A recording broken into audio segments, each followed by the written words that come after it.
이제 6월이 되었고 여름이 다가왔습니다. 5월 중에도 더운 날씨가 있었지만 그래도 이렇게 습하고 더운 느낌이 주는 것이 진정한 여름이라는 생각이 듭니다.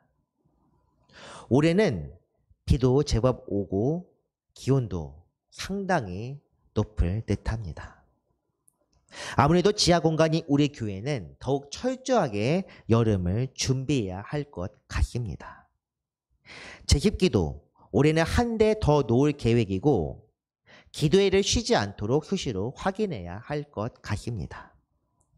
냄새가 나지는 않는지, 곰팡이나 벌레가 생기지는 않았는지 구석구석 꼼꼼하게 살펴야 문제가 되지 않겠습니다.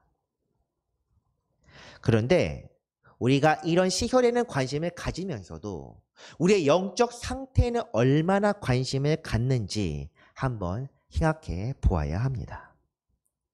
우리의 영적 상태도 이와 크게 다르지 않습니다.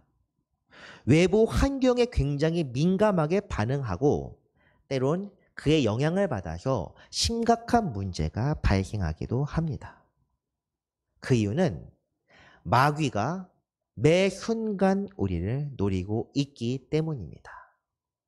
우리가 믿는다, 구원받았다 해서 마귀가 그 순간 이제 안 건드리겠습니다 하는 그런 낙관론은 집어치워야 할 것입니다. 마귀는 우리가 주님께 나아가면 나아갈수록 더욱 심하게 방해할 것입니다. 그렇기에 우리가 매 순간 깨어있고 민감하게 반응하지 않으면, 다시 말해 성령의 이끌림을 받지 않는다면 우리는 어느 순간 마귀의 종노릇을 하고 있을지도 모릅니다. 오늘의 말씀 속에서 다시금 영적으로 결단하며 회복되게 되는 계기로 삼으시기를 간절히 바랍니다. 본문 말씀을 본격적으로 읽기 전에 질문 하나 하겠습니다. 혹시 오늘이 무슨 주일인지 아십니까? 눈썰미가 좋은 분들은 묵상 시간, 예배 전 묵상 시간 화면을 보면서 무슨 주일인지 이미 알아채실 수도 있습니다. 예배 현장에 오신 분들은 주보에 딱 하고 써 있기 때문에 실시간으로 확인하실 수 있을 것입니다. 오늘에 해당되는 절기는 크게 두 개입니다. 하나는 교회력으로 삼위일체주일, 제가 기도할 때 언급했던 그 주일입니다. 즉 성령 강림 후 첫 번째 주일입니다. 그리고 한국 감리교 전통에 따라서 오늘은 평신도 주일로 지키는 때입니다. 작년에는 삼위일체의 의미에 관하여 말씀을 나누었습니다. 설교 영상만 나중에 보시는 분들은 이것을 나중에 첨부 영상으로 같이 올려놓겠습니다. 올해는 연초부터 평신도 주일에 관한 말씀을 나눌 것이 어떨까 생각하고 계획했습니다. 오늘의 말씀은 바로 여러분들을 위한 것입니다. 물론 매주 말씀은 저와 여러분들을 위한 것이고 나는 목사니까, 나는 전도사니까 하면서 오늘 말씀을 외면해야 할 이유도 없습니다. 저 역시 목사이기 이전에 성도라 불리는 사람이며 주님의 제자입니다. 오늘 말씀처럼 충성되고 지혜 있는 종은 주의 종이라 흔히 불리는 성직자들만 해당되는 것이 아니라 모든 사람들에게 해당되는 말씀입니다. 그러므로 오늘의 말씀을 읽고 들을 때 주님의 음성을 듣고 충성되고 지혜 있는 모든 사람들이 되기를 주님의 이름으로 축원합니다. 오늘 본문은 마태복음 24장입니다.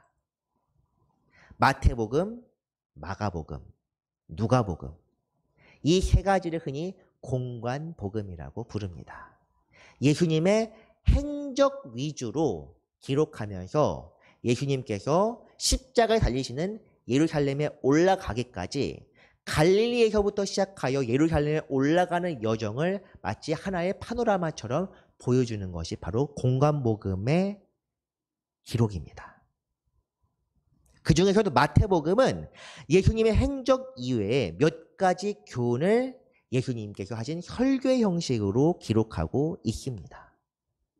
가장 대표적인 것은 산상수훈입니다.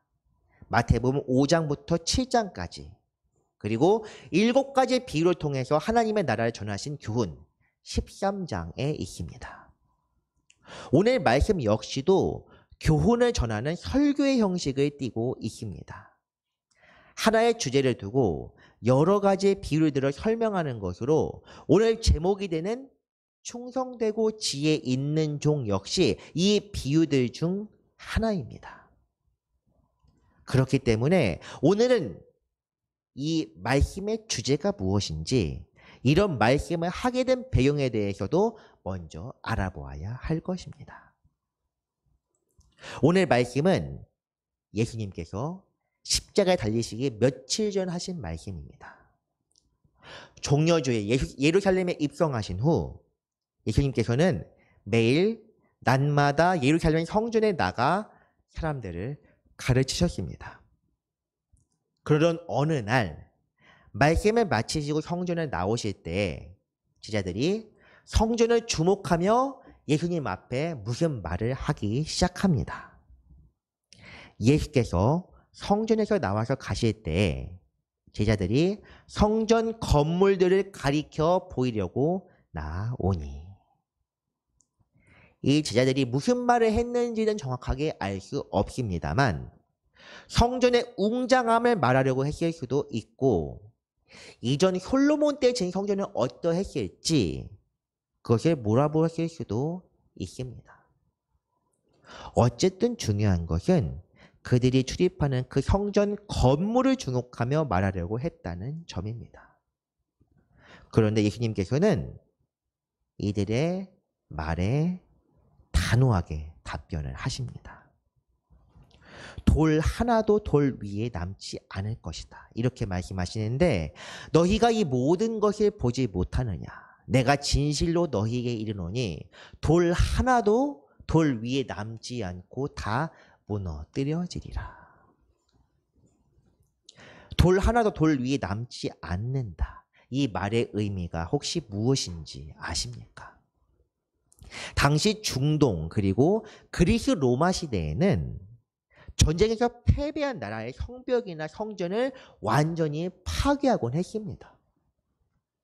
완전히 허물어버리고 그 위에 소금까지 뿌려 징표를 삼았습니다. 이것은 그들의 민족의 혼, 나아가 그들의 신들까지 모욕하면서 다시는 이와 같은 나라나 문화가 일어나지 못하리라 하는 일종의 종교 제례와도 같은 것이었습니다. 다시 말해 말살의 의미입니다. 이런 상황 속에서 이런 말씀을 하셨다는 얘기는 예루살렘 성전이 이미 로마의 지배를 받고 있는데도 다시 한번 외세의 침략을 받아 완전히 사라지게 될 것이다. 예루살렘의 혼이 완전히 끝나게 될 것이라, 이것을 의미하는 것입니다. 제자들이 매우 놀랍니다. 대체 어느 때에 이런 일이 일어날 것인가?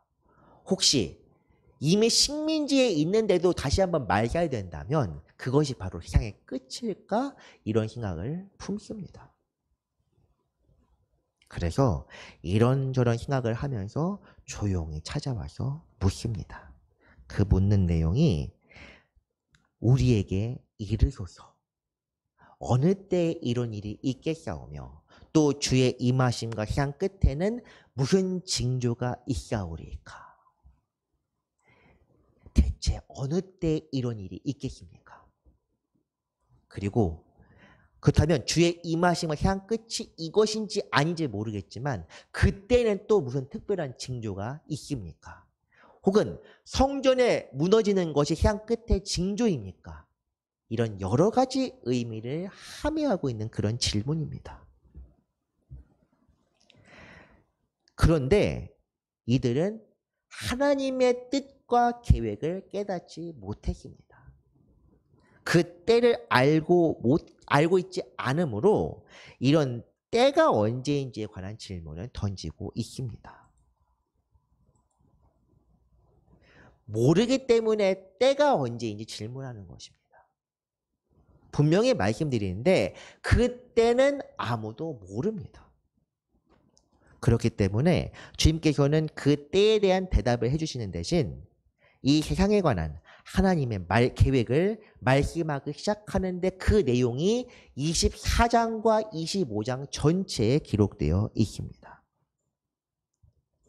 이 24장과 25장은 흔히 말세에 대한 교훈으로 그렇게 알려져 있습니다.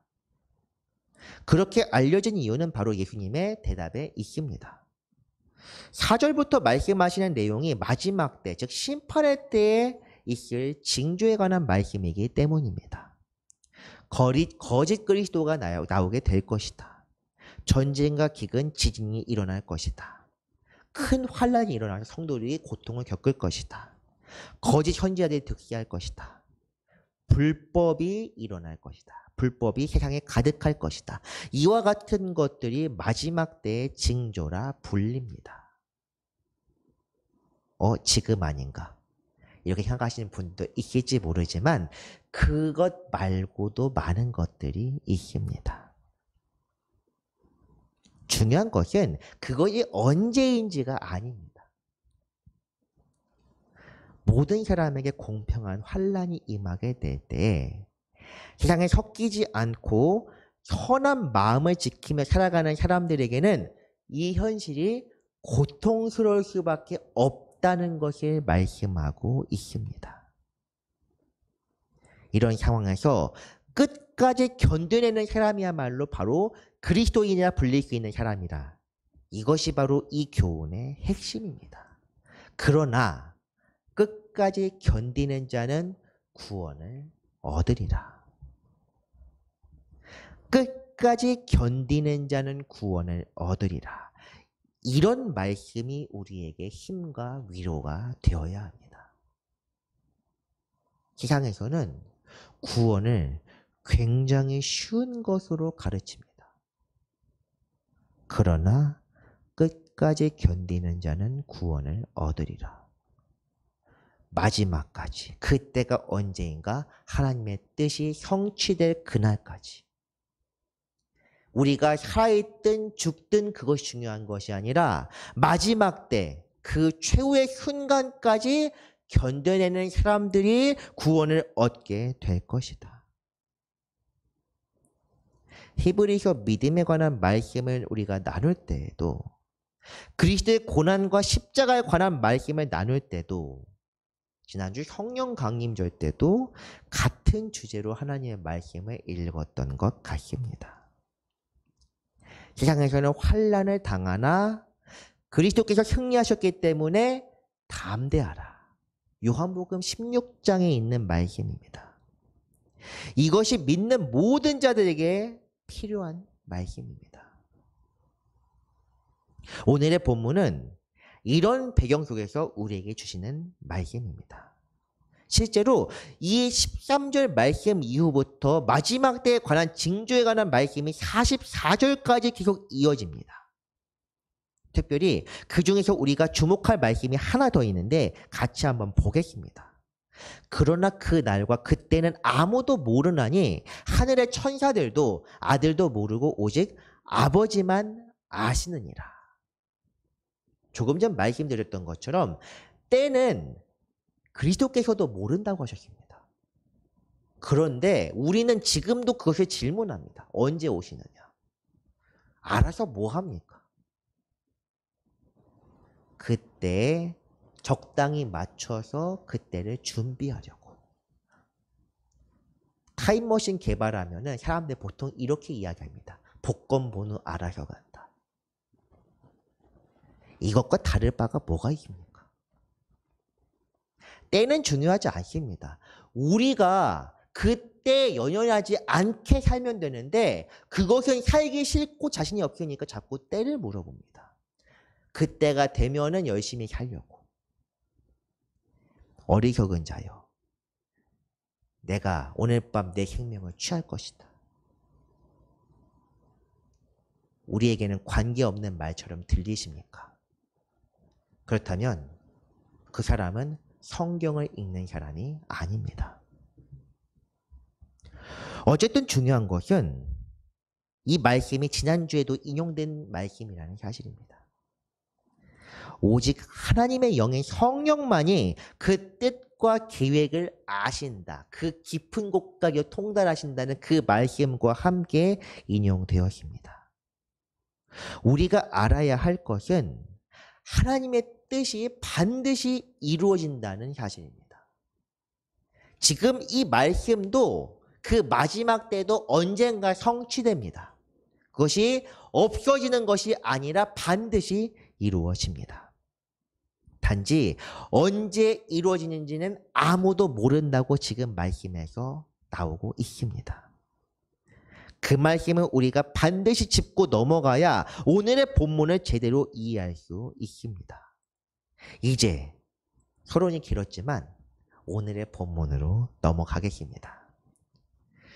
충성되고 지혜 있는 종이 되어 주인에게 그 집 사람들을 맡아 때를 따라 양식을 나눠줄 자가 누구냐? 오늘의 제목인 충성되고 지혜 있는 종입니다. 이 말씀은 인내 그리고 하나님의 때에 관한 말씀을 비유를 설명한 것입니다. 본문에서 나타나는 종은 그 집 살림 전반을 맡아 주관하는 사람, 즉 청지기입니다. 전반이지 전부라고 하지는 않았습니다. 어쨌든 하나님께서 맡겨주신 일에 얼마나 충성할 수 있는지, 주님이 오실 때까지 끝까지 성실하게 인내하며 할 수 있는지 오늘의 말씀에서는 바로 그것을 묻고 있습니다. 이 말씀뿐만이 아니라 이어지는 25장에서도 이 24장 51절이 마지막 절이고 25장에서 1절부터 나와 있는 내용들도 이 주제에 관한 비유가 더 이어집니다. 열 처녀의 비유, 등불을 든 열 처녀, 그리고 우리가 잘 알고 있는 달란트를 나눠준 주인. 이에 관한 비유가 이 말씀과 같은 주제입니다. 그래서 우리는 이 말씀에 관하여 생각을 달리 해볼 필요가 또한 있습니다. 조금 전 24장과 25장에 관하여 말세에 대한 교훈이라고 알려져 있다, 이렇게 말씀드렸습니다. 그러나 잘 생각해 봅시다. 제자들의 질문이 어떠했는지 생각해 보면은 어느 때 이런 일이 있겠습니까? 했던 것이 첫 번째 질문이요. 말세에 관한 질문이 두 번째입니다. 물론 제자들은 이런 때가 말세가 아닌가 하고 생각하면서 질문했을지도 모르지만 예수님의 대답은 한 가지였습니다.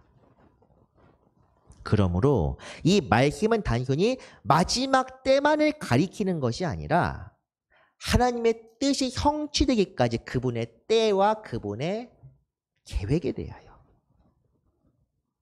모든 성도들이 그 뜻에 합당하게 사는 것이 어떠한지를 보여주는 대답이라 할 수 있습니다. 그리고 이 대답이야말로 바로 충성되고 지혜 있는 자들의 자세입니다. 다시 본문으로 돌아가겠습니다. 오늘 말씀에서 충성되고 지혜 있는 종이란 어떤 사람입니까? 그 집 사람들을 맡아 때를 따라 양식을 나눠주는 사람을 의미한다고 오늘 본문에서 지금 말씀하고 있습니다. 이것은 단순히 직무나 사무를 의미하는 것이 아니라 각자에게 주어진 임무에 성실하게 임하는 사람을 가리킵니다. 교회에서 흔히 말하는 대로는 사명을 다하는 사람입니다. 이처럼 충성되게 할 수 있는 길은 무엇입니까? 그냥 무턱대고 열심히 한다고 그런 것은 아닙니다. 그에 대한 동기부여를 어떤 사람들은 이렇게 말을 합니다. 상급을 받기 위해서. 물론 틀린 말은 아닙니다. 실제로 오늘 본문 이어지는 말씀에서 상급에 관한 이야기가 나와 있습니다. 이 말씀은 조금 이따가 다시 보겠습니다. 그러나 중요한 본질은 상급이 아닙니다. 우리는 상급을 받기 위해 사명을 다해야 되는 것이 아닙니다. 무엇을 위해서 끝까지 견디는 자는 구원을 얻으리라. 구원을 받기 위해서입니다. 상급은 우리가 충성하게 되었을 때 부수적으로 따라오는 것입니다. 열심히 하는 사람에게 예쁘다 하면서 주는 것입니다. 앞에서 읽은 것처럼 끝까지 견디는 사람이 받게 되는 그것은 상급이 아니라 구원입니다. 믿음으로 구원받고 행함으로 상급받자. 얼마나 웃기는 소리인지 우리는 분명히 직시해야 합니다. 우리는 상급이라는 당근을 위해 달려가는 망아지가 아닙니다. 그것보다 훨씬 더 귀한 하나님의 계획을 위해 창조된 사람들입니다. 애당초 상급이라는 것 자체가 우리가 기꺼이 받아야 할 것도 아닙니다. 상급이 마지막 때에만 받는 것이 생각하십니까? 그렇지 않습니다. 많이 받은 자에게는 많이 찾는다. 우리는 하나님 앞에 이미 많은 은혜를 받았다는 사실을 두려워해야 합니다. 그렇다면 충성된 종이 되는데 필요한 마음과 생각은 무엇입니까? 오늘 말씀을 통해 알 수 있는 것은 주님께서 우리 앞에 계신 것처럼 살아가는 것입니다. 오늘 말씀을 이해하기 어렵다면 달란트 비유를 생각하면 간단합니다. 달란트, 5달란트, 2달란트, 1달란트 받은 종들이 어떻게 되었는지. 믿음에 관하여 말씀을 나눌 때도 여러 번 언급했지만 우리는 현재를 살아가면서 동시에 영원한 나라를 바라보며 영원한 시간을 사는 것처럼 살아야만 합니다. 이 땅을 나그네 된 자들로 살아가야 합니다. 충성이라는 것은 바로 이런 것입니다. 그래서 오늘 말씀뿐 아니라 말씀에 관한 모든 비유에서 주인 되신 하나님께서는 자리를 비우고 아직 오지 않은 것으로 묘사됩니다. 열 처녀의 비유에서도 신랑은 오지 않았습니다. 달란트 비유도 잘 알고 있으리라 생각합니다. 마지막 비유는 양과 염소, 양쪽으로 나누었던 양과 염소도 마지막 때에 주께서 심판하실 때에 양과 염소를 나누는 이야기입니다. 그렇기 때문에 우리는 보이지 않는 것을 보는 것처럼 눈에 보이지 않는 분을 주인으로 모시고 살아가야 하는 곳. 이것이 중요하고 이것이 성경에서 말하는 충성입니다. 즉 충성은 믿음입니다.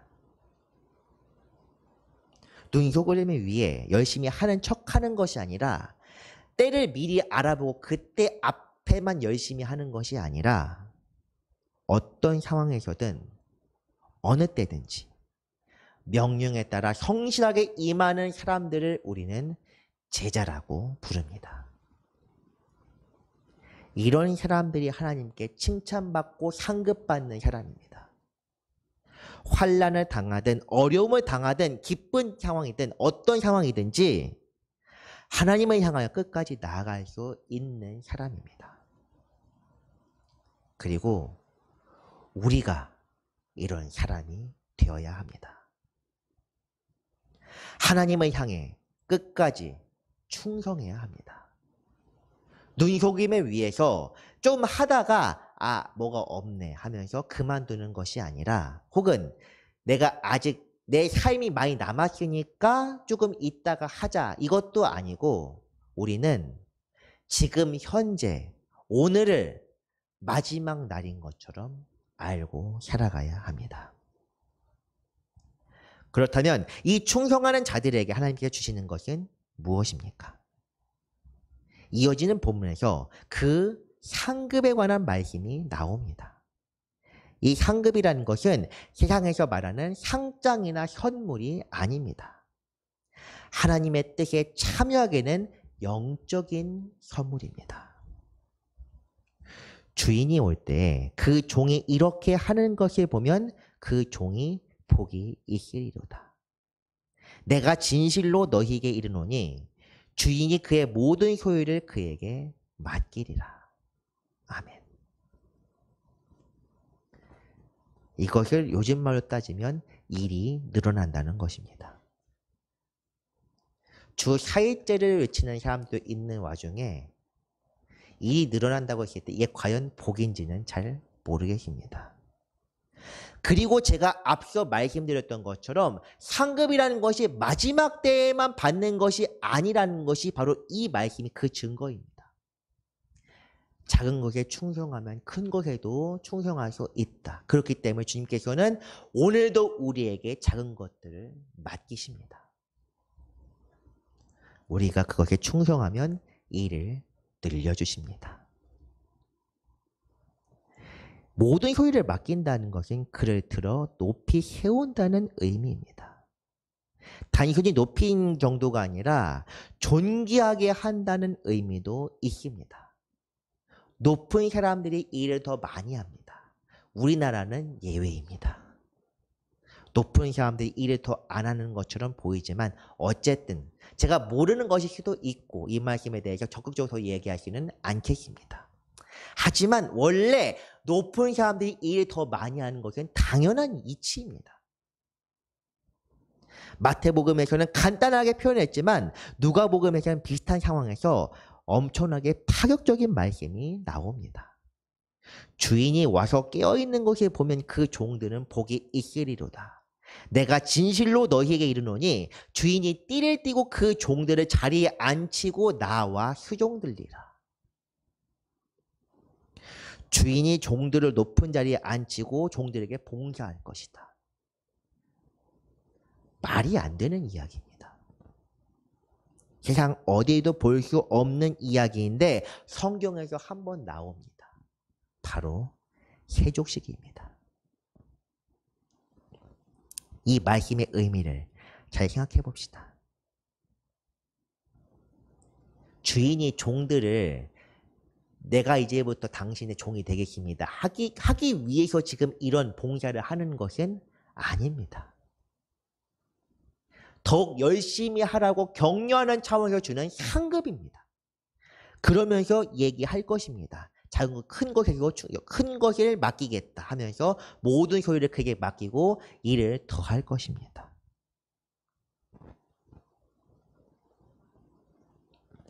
띠를 띠고 봉사한다. 이런 말씀은 그 종을 더 이상 단순한 종으로 여기지 않는다는 그런 의미도 담고 있습니다. 더 큰 것을 맡기고 존귀히 여긴다는 것, 이에 관한 말씀이 무엇이겠습니까? 예수님께서 다른 곳에서 이에 대한 해답을 알려주십니다. 이제부터는 너희를 종이라 하지 아니하리니 종은 주인이 하는 것을 알지 못함이라. 너희를 친구라 하였노니 내가 내 아버지께 들은 것을 다 너희에게 알게 하였음이라. 아멘. 이 말씀에 아멘하는 자에게 복이 있으리로다. 종으로 여기지 아니하고 친구요 형제로 여겨주신다고 하십니다. 이것보다 더 큰 복이 어디 있겠습니까? 위대하신 분께서 우리의 이름을 불러주시고 우리를 친구로 여겨주셨습니다. 벗이여 올라 앉으라 하며 높은 자리에 앉혀주실 것입니다. 그러면서 말씀하십니다. 이 앞에 이 친구에 관한 말씀 끝에 나오는 말씀이 무엇이냐? 이 땅에서는 나로 인하여 환난을 당할 것이다. 하지만 참아다오. 장차 올 세상에서는 너희가 나와 함께 왕노릇하게 될 것이다. 사랑하는 성도 여러분, 우리에게 요구하시는 충성은 바로 이런 것입니다. 여기 어디에도 이 땅에서의 번영과 성공에 관한 말씀은 없습니다. 실제로 그 말씀에 충성하며 살았던 지자들의 끝이 어떻게 되었는지 우리는 초대교회 전승을 통해 알 수 있습니다. 한 명 빼고 전부 다 처형당했습니다. 그 한 명도 기름 솥 속에 들어갔다가 살아나와서 어쩔 수 없이 반모섬이라는 곳으로 유배를 보냈습니다. 이 땅에서 살아가면서 각자에게 주시는 사명을 잘 감당했을 때, 충성했을 때 주께서는 하늘의 것으로 채워주십니다. 종이 아니라 그리스도의 친구로 신분을 상승시켜 주십니다. 이것을 이렇게 이야기합니다. 꿈은 이루어진다. 이것을 기쁨으로 받아들이는 사람이 곧 하나님의 사람이요 그리스도의 친구입니다. 이 말씀을 귀히 여기시기 바랍니다. 모두가 주님의 친구 되기를 간절히 바랍니다. 이것을 귀히 여기지 않고 이게 아니야? 이 땅의 것으로 만족하며 의아해하는 사람들은 그리스도의 사람이 아닙니다. 이 사람들은 끝까지 견디지 못하는 사람이요. 악인이 심판을 견디지 못하는 것처럼 끝까지 견딜 수 없는 사람이요. 구원에서 떨어진 사람입니다. 다시 한번 강조합니다. 우리가 기억해야 할 것은 주님의 뜻이 반드시 이루어진다는 것입니다. 천재는 없어지겠으나 주님의 말씀은 결코 사라지지 않습니다. 그렇기 때문에 우리는 주님의 약속을 굳게 붙잡고 인내하며 기다려야 하는 것입니다. 사실 매주 거의 비슷한 말씀을 드렸기 때문에 저 역시 이 말씀이 성령 강림인지 히브리서 강해인지 고난주간 말씀이 그것도 새벽기도인지 종료주일인지 부활절인지 잘 모르겠습니다. 그러나 이해해 주시기를 바라는 것은 제가 매주 다른 말씀을 준비하면서 다양한 말씀을 읽고 묵상하며 매주 그 말씀을 처음 읽을 때는 이 주제를 가지고 설교하면 되겠다 하는데 돌이켜보면은 다 같은 주제로 귀결되고 있습니다. 그렇기 때문에 분명히 말씀드릴 수 있는 것은 이것이 복음이라는 사실입니다. 우리에게 요구하시는 것은 우리의 재물도 우리의 재능이나 능력도 아닌 바로 우리 자신입니다. 우리의 믿음을 요구하시고 믿음대로 순종하는 것을 요구하시며 부르시는 목적 즉 사명에 따라 살기를 원하십니다. 주님의 생명을 주셔서 우리를 살리신 것처럼 이제는 우리의 생명을 주를 위해 바치기를 원하십니다. 이것이 바로 부르신, 즉 소명입니다. 사랑하는 성도 여러분, 평신도주의를 맞아 이 같은 말씀을 준비했지만 사실 이 말씀은 처음 말씀드렸던 것처럼 평신도들만을 위한 것이 아닙니다. 모든 사람은 주님의 종이며 주님께 충성했을 때 종에서 친구로 일종의 업그레이드가 될 수 있습니다. 그것이 우리의 삶의 목표로 삼아야만 합니다. 매 순간 최선을 다해 주님께 헌신하고 애쓰고 힘쓰는 것을 생각하며 사는 것이 핵심이 아닙니다. 주님의 뜻을 먼저 깨달아 알고 그 후에 그 뜻에 따라 순종해야 합니다. 방향을 제대로 잡고 살아가야 한다는 의미입니다. 남들이 시키는 대로 전통에 따라 이렇게 하는 것이 아니라 주님께서 원하시는 것이 무엇인지 매 순간 기도보다 앞서지 말고 주님과 발을 맞추며 살아가야만 합니다. 이것이 성경에선 주님과 동행하는 삶이라 부릅니다. 에녹이 이렇게 살았던 모양입니다. 그렇게 되었을 때 우리의 삶이 말씀에 충실한 삶이 될 것이며 기도의 사람이 될 것이요 하나님께서 인정하는 삶이자 그리스도께서 친구의 형제 자매라 부르는 그런 삶이 될 것입니다. 말씀을 정리합니다. 충성되고 지혜 있는 종이 되기 위해서는 모든 것을 주께 하듯 하며 보이지 않는 것을 보는 것처럼 믿고 따라가야 합니다. 이렇게 충성했을 때 주께서는 우리를 친구로 부르시며 존귀하게 여겨 주십니다. 주님께서 오시는 그날까지 주님의 약속과 말씀이 반드시 이루어지리라는 믿음으로 매일 승리하며 살아가는 성도 여러분들 되시기를 주님의 이름으로 간절히 축원합니다. 기도하겠습니다. 사랑과 은혜가 많으신 하나님 아버지 감사드립니다. 우리가 매일 살아가면서 지금까지 생각 없이 세상의 가치대로 우리 욕심대로 살아왔음을 이 시간 회개하오니 용서하여 주옵소서. 주님께서 우리를 부르신 대로 그 뜻에 충성하게 하시고 매일의 삶을 거룩하게 주님께 드리게 하여 주옵소서. 감사함으로 매일을 기쁨으로 채우는 우리가 되게 하여 주옵소서. 거룩하신 예수 그리스도의 이름으로 기도합니다. 아멘.